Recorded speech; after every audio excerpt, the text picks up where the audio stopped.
Hello students, today we will study Atomic Structure Theory Part 2. Disclaimer, the images used in our slide deck are for educational purposes only. We respect the intellectual property rights of the original creators and owners of these images. If you are the owner of any of the images used in this deck and have any concerns or issues, please contact us at sathi@iitk.ac.in and we shall remove the images. So what are the things that are we going to cover today? So first of all, we have talked about something, the Bose model in the previous class. So we have said that in as a result of the failure of the previous atomic model, Bohr gave this model for the hydrogen atom, and at the same time, he said that to discuss this thing. So I said that to discuss this Bose atomic model, we have to be aware about the say Planck's theory about your quantum and all. Right. So keeping those things in mind, let us study this Bose atomic model of hydrogen atom. So after that, we'll move to dual behavior of matter, then get some elementary idea about the quantum mechanics. So this is something which is very interesting, and it came after the Bose model of hydrogen atom, right? So it's basically quantum mechanics, and it is the mechanics that deals with the dynamics of your subatomic particle. Then Schrodinger wave equation. Then after that, we have this quantum number and their significance, concept of atomic orbitals as one electron wave function, rules for filling electrons in orbitals, electronic configuration, and then last we will sum up this whole thing with a summary. Okay, so moving on to the topic of today, the first topic, that is Bose model of hydrogen atom. So what is this Bose model of hydrogen atom? So first of all, we should be able to understand that it is only applicable to, first of all, hydrogen and hydrogen-like species. So what is the meaning of this hydrogen-like species? It means that the number of electrons in that atom can be only one. So if you take the example of helium plus, so we are removing one electron. So total of two electrons, if you remove one electron, one will be left. In hydrogen it is already one, and in lithium if you remove two electrons, so again you will get one electron. So all of these are either hydrogen or hydrogen-like species. Now the postulate for such systems is given by the Bose model, is given by the Bose in his atomic model, which is as first, electrons revolve around the nucleus in stationary path called energy levels or orbit or shells. Each energy level has a definite energy associated with it. As one moves from the nucleus, the energy of these states increases. What is the meaning of this? So this line says that if you are considering the electron, so your electron position is first of all such that it revolves around the nucleus in stationary means fixed orbits, right? Or you can also tell them as say this as energy levels or path. Okay. Now each energy level or each path has some energy associated with it, which is according to the orientation and electrons in that. And if you move away from the nucleus, the energy of this state increases. Now the question arises, why is it so? Because in the center we have the nucleus, and as we are increasing the distance between the shell and the nucleus, we are increasing the distance between the electron and the proton. Now, since opposite charges tend to be they tend to be closer to each other, and you are pulling them apart. So, in a way, you are reducing the attraction forces and hence increasing the energy of the system. So, it is the way it can be seen, right? So, very easy to understand. So, we know it very well that attractive forces increases the energy of the decreases the energy of the system, and repulsive forces increases the energy system. Now you are decreasing the attractive forces, so your system energy will, or the state energy will increase.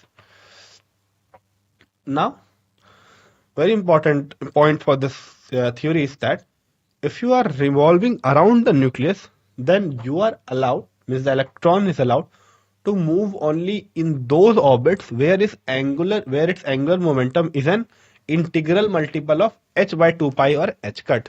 So again I am saying that, so if your electron is moving around in a circular path, so it must have some angular momentum, right? Because the theta is not equals to say 0 with respect to its movement. So for that reason, there should be some angular momentum associated with the movement of the electron. Now it is said that this angular momentum, whose formula is mvr, it should be equals to the integral multiple of h by 2 pi. Means this is the integer, and this whole is the integral multiple of this h by 2 pi, where your n is what? Your n is the number of orbit. Okay, very easy to know. Mass of the electron, m is mass of the electron, v is velocity of the electron, and r is the radius of orbit. Clear? H is the Planck's constant, whose value is 6.6 into 10 to the power minus 34 joule second.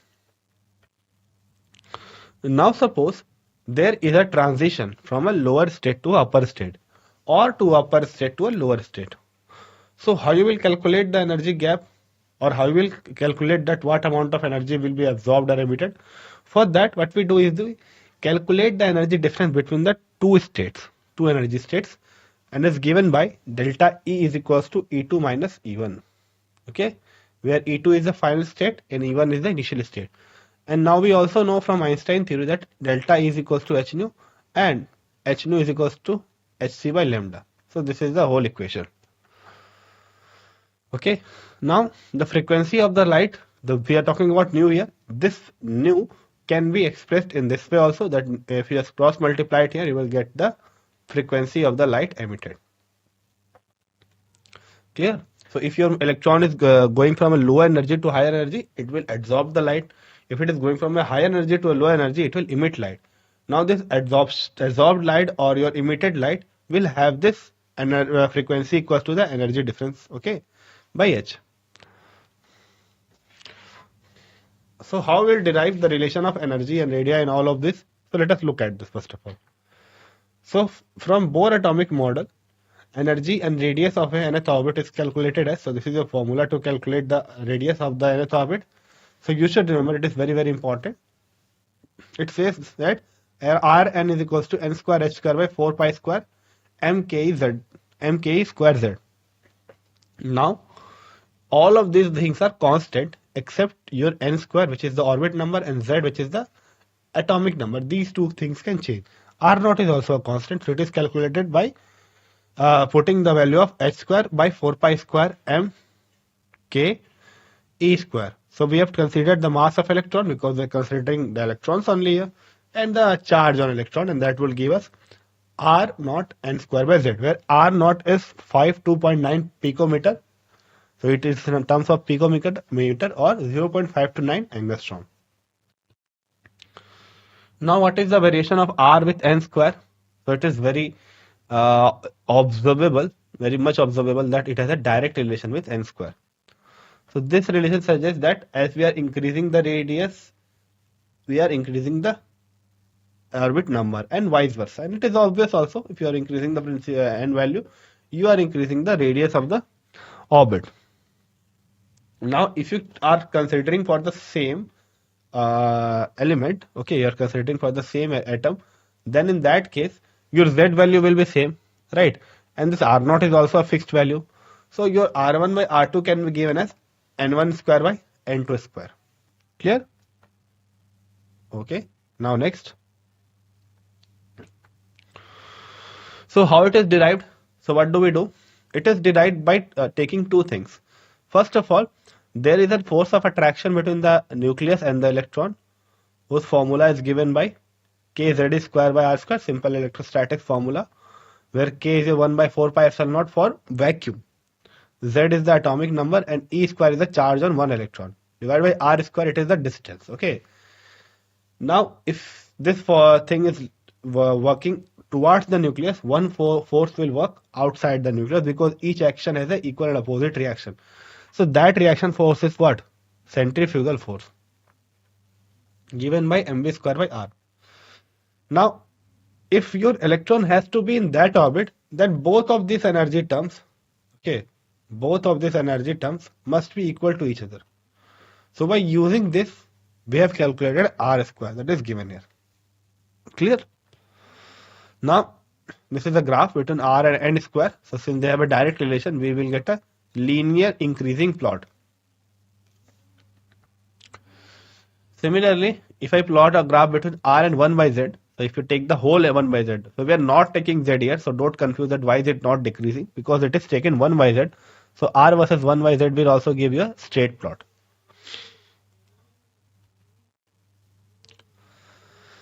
Now how we'll calculate the energy of the nth orbital? So its formula is also very easy to remember. It's En is equals to minus 2 pi square mz square E4 by n square h square. If you calculate all of this, you will get it as 21.78 10 to the power minus 19 z square by n square joule per atom. So it is for per atom, energy for per atom. Where z is what? Z is atomic number and n is number of shell. Okay. So in this way, you can calculate the energy difference between the two orbits by using this formula. Now, this derivation was considered how it is calculated. So it is calculated by considering sum of kinetic energy and potential energy and thus substituting it in the equation of radius. Okay, how it is calculated? This is derived by considering sum of kinetic energy and potential energy, and then it is used for calculating the radius.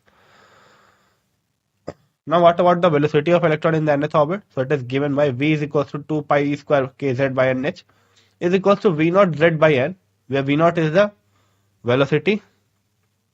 If z is equals to 1, means atomic number is 1 and your orbit is 1. Clear? So in this way you can calculate it for any atomic number and for any shell. Keeping that your atom which you are considering must be hydrogen like hydrogen atom, hydrogen like atom. Similarly here also. Okay.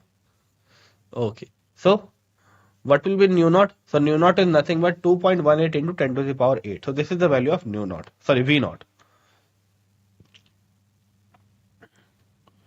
What are the limitations of Bohr's model? So although it was very good to explain the stability of atom and all, but still it has some unexplained phenomena. First is fine atomic structure. So you will get fine atomic structure upon high level spectroscopic method. After that, spectrum of multi-electron system is also not explainable because the interaction between the electrons cannot be studied that much easily. Okay. Next is Zeeman effect and Stark effect. So what is Zeeman effect?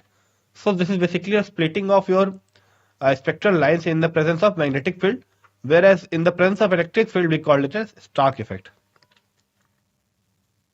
After that we have three-dimensional existence of atom and dual nature of electron. So you will come to know in the lecture and slides that there is a dual nature of the electron. So due to these reasons, we call that this Bohr's model was not able to explain some things which we will study now. So first of all, what is dual behavior of matter? What do you mean by dual behavior of matter? So what we did is we replaced this phenomena, this concept of electron in an orbit with the probability of finding. So the main thing with this this Bohr model was that his theory was deterministic. He said that okay, this will be the way the electron will move, this will be the velocity, but in reality the case is not the same. Okay, the reality case is very, very different, and instead of knowing the exact position and momentum, we can only predict the probability of finding electron in an orbital, and that is also due to de Broglie concept of dual nature of matter, okay, and Heisenberg uncertainty principle.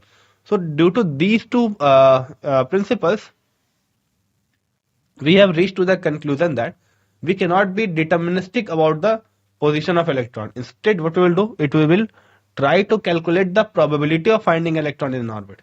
Clear? Okay. Now moving on to the next thing.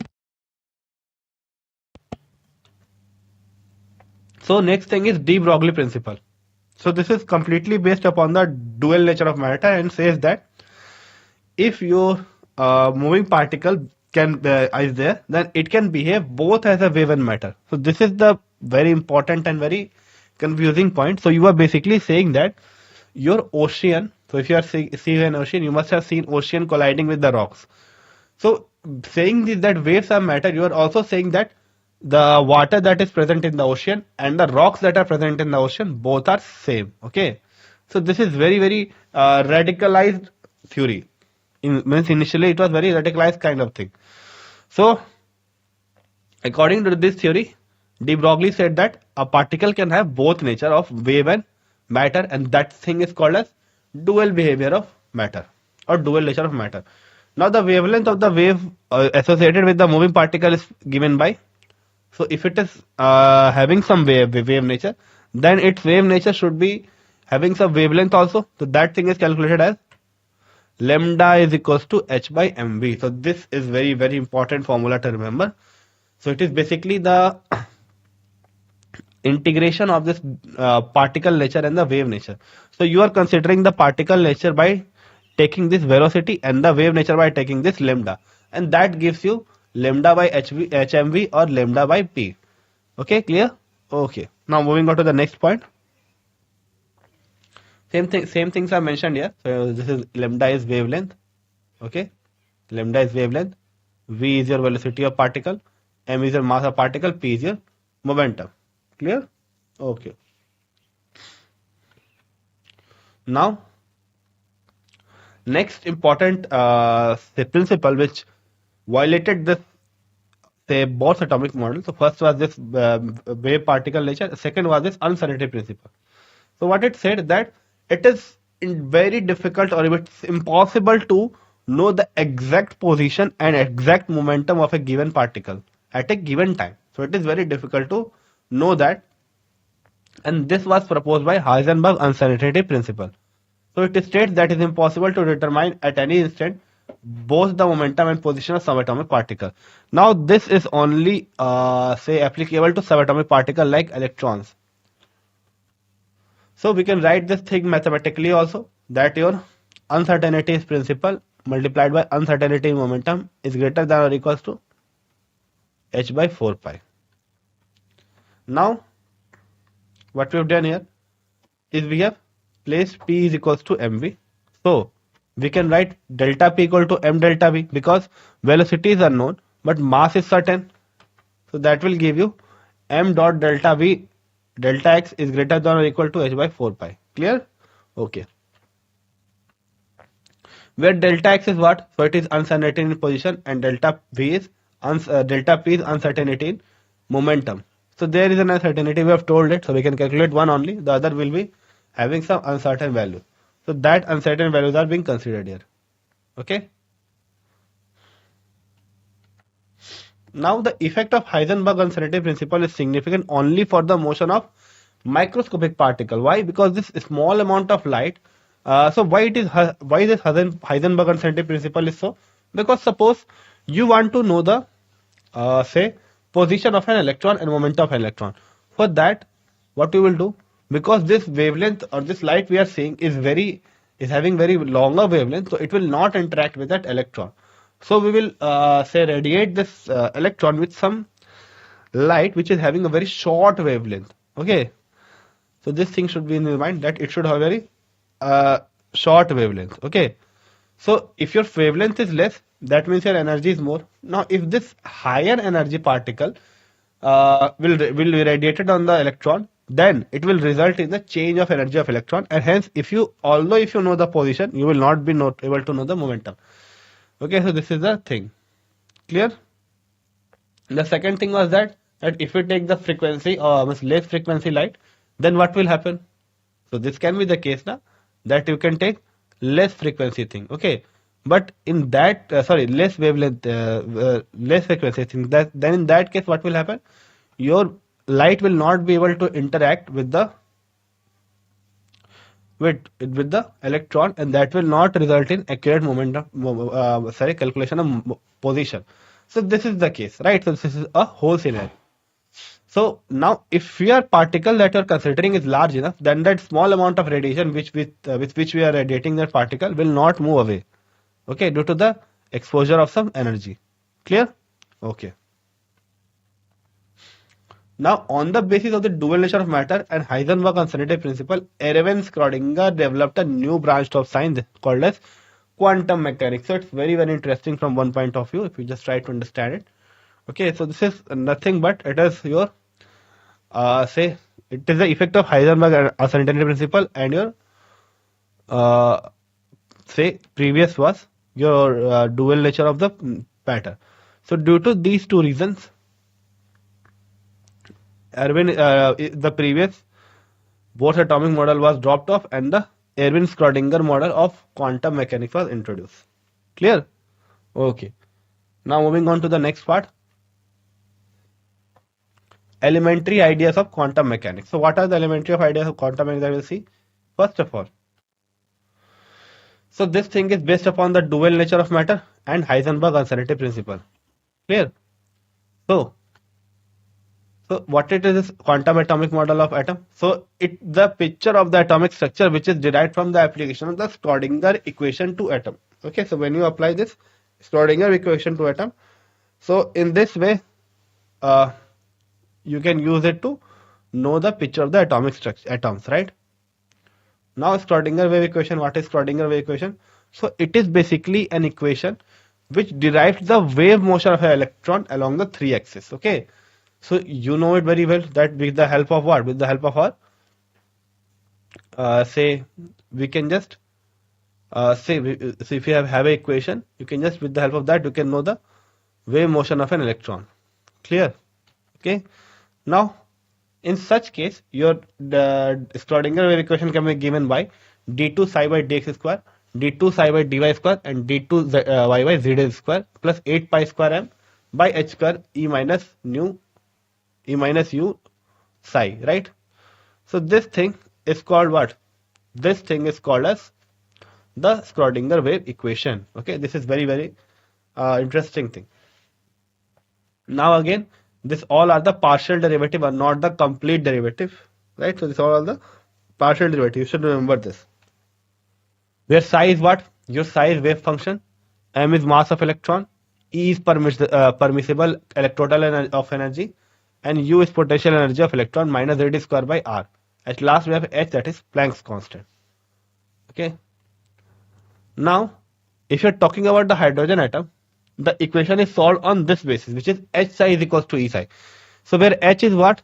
So H is something which is a type of operator which gives up the total energy. You can think it in this way, that if you are suppose doing something that requires a gadget to do so. Now that gadget will have some function, it will operate that function of the given task and give you the final product. So that's simple, right? So H is what? This H hat is what? So it is total energy operator, and if you apply this total energy operator on a function, then it will give you the sum of kinetic energy and the product energy all. So this is a way of writing, saying it. Okay, clear? So here what we do is we apply this Hamiltonian operator on a given thing or a given wave function, and then what you will get? You will get the energy of that flat. Okay, you will get the energy of that wave function. Clear? Okay. Moving on to the next thing.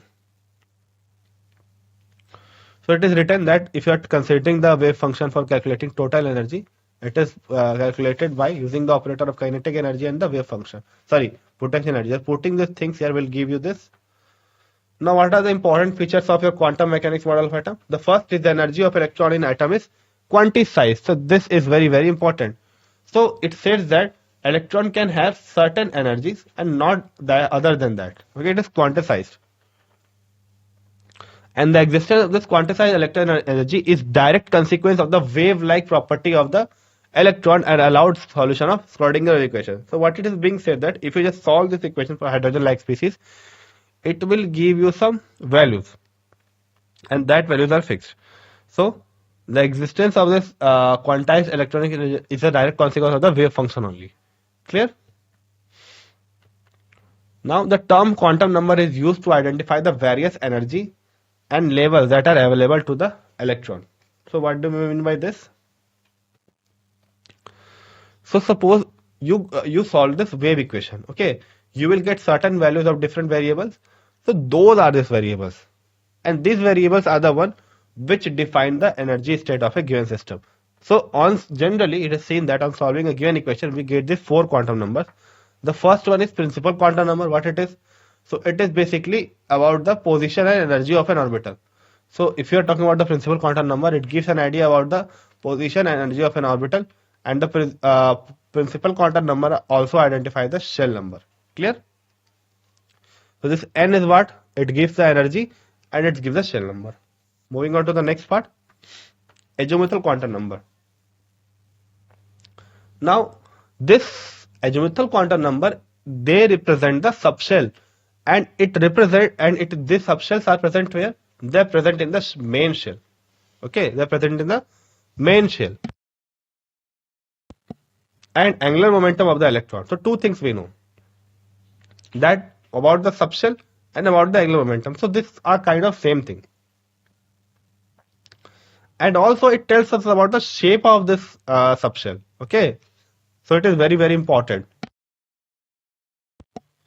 So first of all, principal quantum number tells us the energy of that orbital and the energy of the electron or the orbit in which it is lying. Azimuthal quantum number tells us about the shape and the angular momentum also. So we'll say it how we'll calculate angular momentum. So for that reason, it is also called orbital angular momentum quantum number. So if you are saying that how can we know the shape? So if you are saying that L is equals to 0, that means your orbit subshell is S. Similarly for 1p, for 2d, 3 we have F, and 4g. Now a very, very, very important formula is given here. So if you are given the value of n, then you can predict that what are the possible values of L that are possible. Okay, so suppose you are saying that you're having your fourth shell. So what are the possible orbital subshells it can have? So it will be from 0 to 4 minus 1, that is 0 to 3, that is 0, 1, 2, 3. Now two things here. First thing, that your number of orbitals, number of subshells is equals to the principal quantum number value. You can just evaluate it also. 0 to n minus 1 is nothing but n only. And so this is the first thing. So this n value gives that how many subshells will be present for a given value of n. And those subshells will have value from 0 to n minus 1. So S has a S has a L value of 0, P has a L value of 1, D has a L value of 2, F has a L value of 3, and G has a F value of 4. Clear? Okay.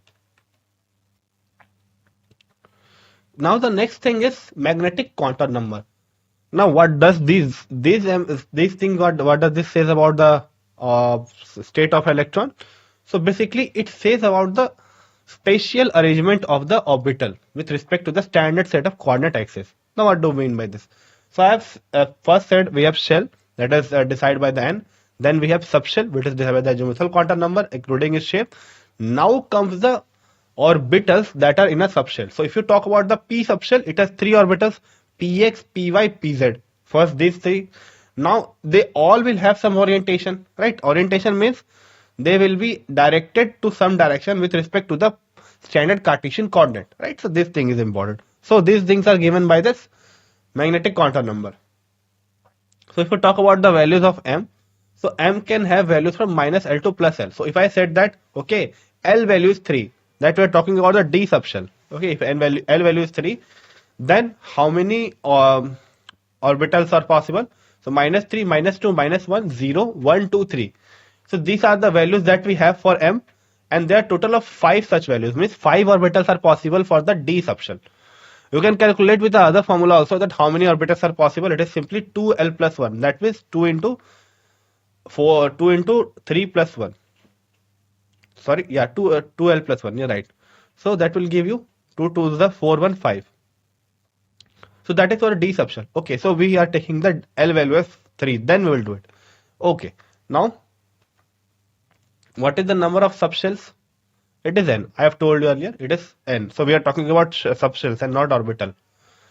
And what are the number of orbitals in a subshell? Again, I have told this formula, it is 12 plus 1. So if it is 3, then means D subshell, and it will have 2 into 3 plus 1, that is, 2 into 3 plus 1 SPD. So I'm talking about F, not D. So if I'm saying that L value is 3, that means you're talking about F. Then 2, 3 is 6, 1, 7, means 7 F orbitals are possible for F subshell in a different orientation, and that orientation will have values from minus 4 to plus 4. So minus 4, minus 3, minus 2, minus 1, 4 values here. Okay, and then 0, 1, 2, 3, 4. Okay, clear? Sorry, starting from minus 3, minus 2, minus 1, 0, and 1, 2, 3. That is 3 here, 3 on that side, and 1 in between, 7 values. Now this formula is also very important. So how many orbitals are possible? N square orbitals are possible for a given value of n. So suppose you are taking the first, say you are taking the first orbit, then 1 square means 1 orbital. If you are taking the second orbit, that is n is equals to 2 or the L shell, then it can have 4 orbitals. That would be 2s and 2px, 2py, 2pz. That is 2p, and that comes under 2p subshell. Clear?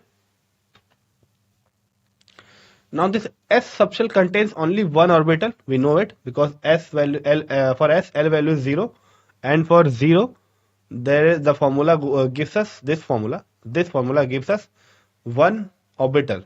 Clear? Similarly for p subshell it has 3 orbitals because for p subshell L value is how much?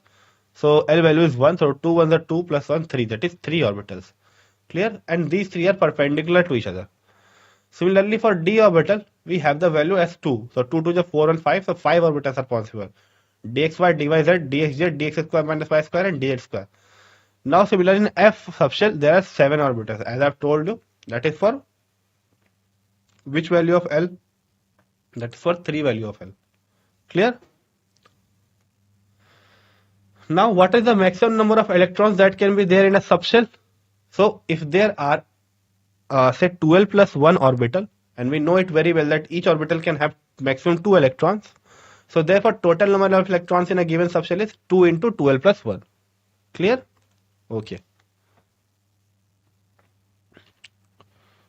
Now moving on to the next quantum number, the last one is the spin quantum number, and it can have 2 values. So first of all, let me make one thing clear. Spin quantum number does not deal with the axis along means on its rotation electron, or so rotation of the electron on its axis. So it has nothing to do with that, right? So this is something which is intrinsic, which is it is an integral, right? So if you are suppose you are good from within, or you are bad from within, or you're feeling bad. So all these qualities or things you are creating, this all are what? This all are intrinsic and integrated in yourself.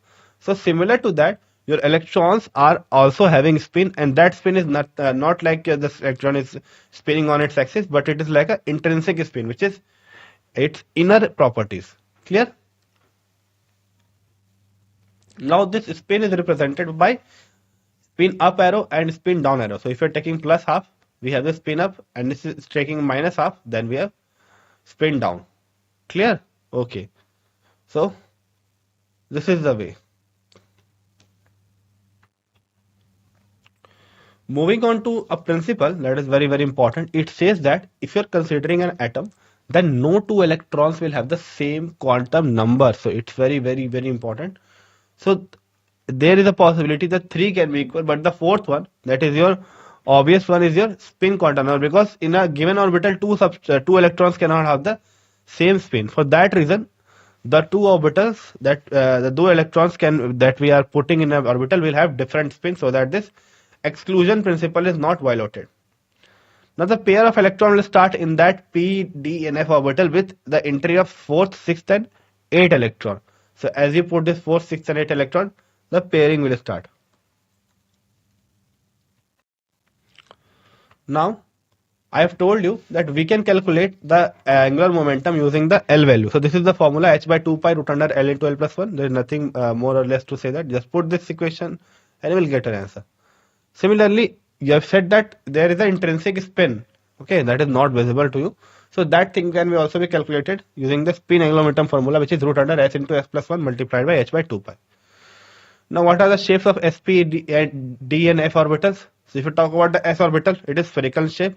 P orbital double dumbbell, d orbital double dumbbell, and f orbital complicated. Now the atomic orbital or wave function can be represented by the product of 2 wave functions, radial and angular.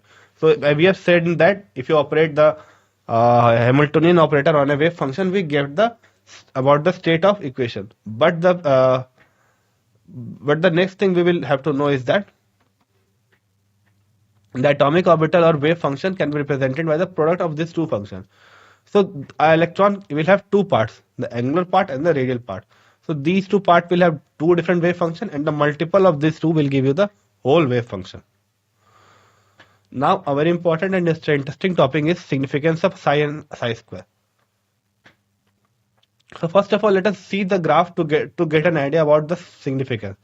So if you see here, you will see that the electron density is slowly decreasing as we are moving away from the electron. So this is obvious, right? Now this is a graph of psi versus r. Okay. Now if you plot it for 2s, this will go down. So this is going down. Clear? This is for psi. So is it clear to you? So what I'm saying is that since it is going down and we are having a node also. So node is obvious, but going down this means negative electron density is not possible because probability can never be negative. Okay, so for this case, what we have done, we have taken psi square in place of psi, and it helps to measure the electron probability density at a point in a room. Okay, so this is the way we can plot the graph between psi square and r. See, due to the squaring, we are getting an upside hill, okay, rather than the downside hill. So these two graphs are for 1s and 2s.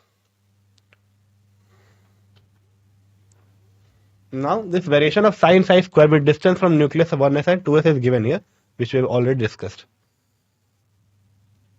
Same thing is written that the wave function of sine psi square can be plotted against r from the nucleus, and which gives us two graphs. Moving on to the next part. Now we'll talk about the atomic orbital as one electron wave function. So first of all, we will discuss what is node. So this is very, very important. So we have seen that the spherical shape is for S.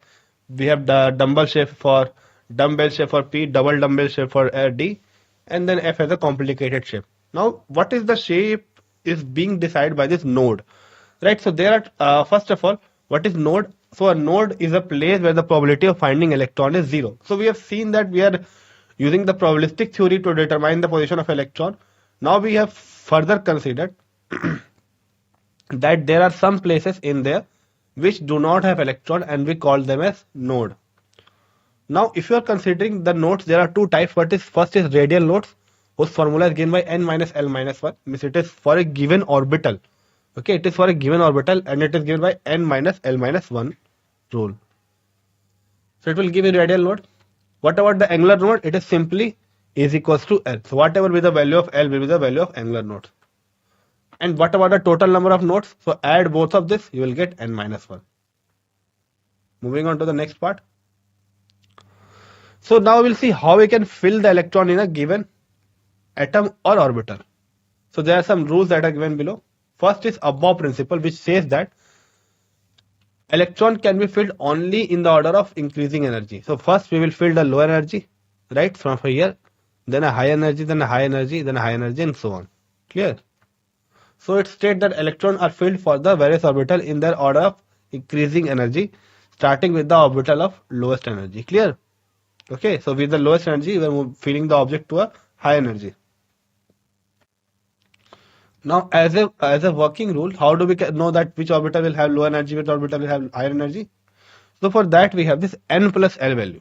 Okay, right? So this is n plus n value. So whoever n plus l value is maximum will have the higher energy, and if your n plus l value is same, then the one with the higher value of n, okay, one with the higher value of n will have the higher energy. Clear?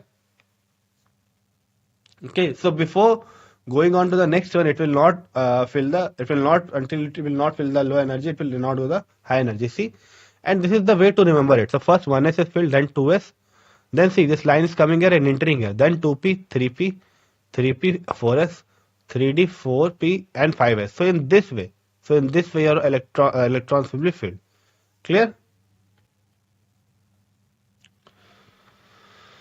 Now, it's a very important series. Student do make mistake here. So it says that if you're considering a hydrogen atom, so its energy will vary in this way: 1s, 2s, 2p, 3s, 3p, 3d, 4s, 4p, 4d, 4f. Okay. So what it is saying that for a given hydrogen atom, there is only one electron. So there is no interelectronic repulsion. As a result of it, 1s will have the lowest energy. Then 2s and 2s 2p will have the same energy. Then 3s 3p. Then 4s 4p 4d, and then 4f. Clear? Okay. Moving to the next rule, Hund's rule of maximum multiplicity, which says that electron never paired up until and unless each and every orbital is filled. So this is also very important. Okay, so if you are placing electron in a say orbital, so you will not pair that electron until and unless all are paired up. Okay, moving on to the next slide. So the arrangement of electron in various subshell can an orbital in an atom is termed as electronic configuration. It is written as NLX, where N is equals to order of reaction, L is equals to subshell, and X is equals to number of electron present. For example, we have carbon 6 electrons, 6 plus 2 plus 2 plus 2, Na 11, so 1 less 2, 2s2, 2p6, 3s1.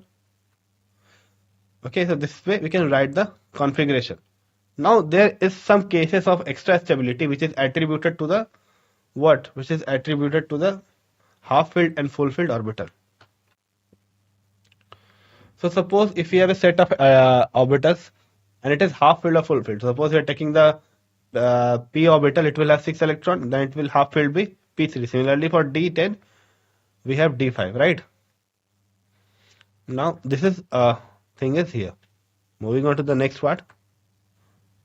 Therefore, the outer electronic configuration of Cr is 3d, 5 and 4s1. So it can be written na 3d, 6 and 4s1, but it is written 3d, 5 and 4s1 because they are close to each other. Okay.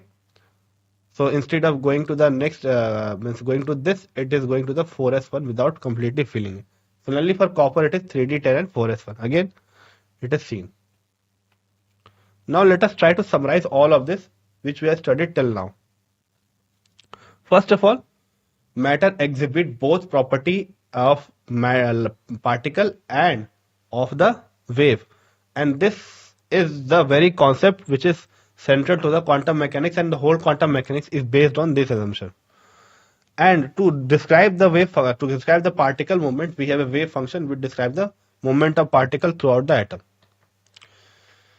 And what are atomic orbitals? So it is basically the wave function then that describes the atomic distribution of, probability distribution of electron around the nucleus. And quantum mechanics helps to describe us the properties of atomic orbital. So it tells about the shape, it tells about the energy of the atomic orbital. All of these things are given by the quantum number within them. Okay. Then there are some rules of filling the electrons. So first of all, above principle means electrons are filled from a low energy to high energy. Pauli exclusion principle that no two electrons in a given atom can have the same value of all four say quantum number. Third, Hund's rule Hund's rule which says that what all the electron will be first filled, all the orbitals will be first filled in the subshell, and then the pairing will take place. The electronic configuration of atom describes the distribution of its electrons among orbitals. Okay, the electronic configuration is what? Simply it is the distribution of electron in an element. Now, atomic species refer to a different form of atom characterized by their name of protons, neutrons, and electrons. So, it is said that atomic species refer to different form of atoms characterized by their number of proton, neutron, and electron. Clear? Okay. So with this, we have completed this session. Thank you.